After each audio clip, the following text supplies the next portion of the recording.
Tripura waste श्रीमान विप्लव कुमार देव। যে কোনো নির্বাচনে প্রস্তুতি ভারতীয় জনতা পার্টির কার্যকর্তারা সবসময় প্রস্তুত থাকে।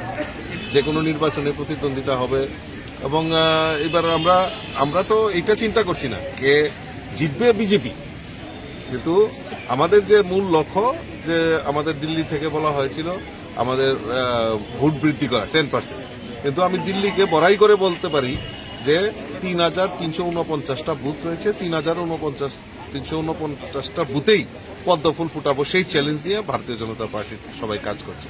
এবং আজকে আরও আপনারা জানেন আমাদের সঙ্গে যারা ত্রিপুরা মথার আঞ্চলিক দল ছিল তারাও এটাকে সমর্থন করেছে। জনজাতিদের যে সমর্থন সেটা ভারতীয় জনতা পার্টিতে পূর্ণতা পাবে এবং যেই লক্ষ্য নিয়ে ভারতীয় জনতা পার্টি কাজ করছে আগামী দুটি আসনেই আমরা পদ্ম ফুল ফুটিয়ে বিজেপিকে আমাদের মোদীজিকে উপহার। পশ্চিমে বিপ্লব কুমার দেব, পূর্বে মানে কে হতে চলছে দেখবেন কালকে প্রশ্নের মধ্যে ক্লিয়ারিটি আছে। কেন প্রতিমা ভূমিকে সরানো হয়েছে বিপ্লব দেব? এটা দেখুন, এটা কেন্দ্রীয় পার্লামেন্টারি বোর্ডের সিদ্ধান্ত।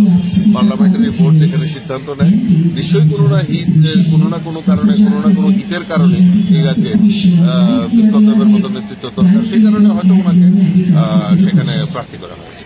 আমি ধন্যবাদ জানাই আমাদের মোদীজিকে ওনাকে প্রার্থী করা। একই সঙ্গে রামনগর বিধানসভা নির্বাচন উপনির্বাচন, সেখানে মানে কি পরিকল্পনা? সেখানে আমরা প্রস্তুত আছি। আমাদের প্রার্থী আমাদের পার্লামেন্টারি বোর্ডে সেখানে আলোচনা হয়েছে, প্রার্থী মোটামুটি ঠিক হয়েছে। নির্বাচন ঘোষণা হলেই আপনারা জানতে পারবেন। ধন্যবাদ, থ্যাংক ইউ।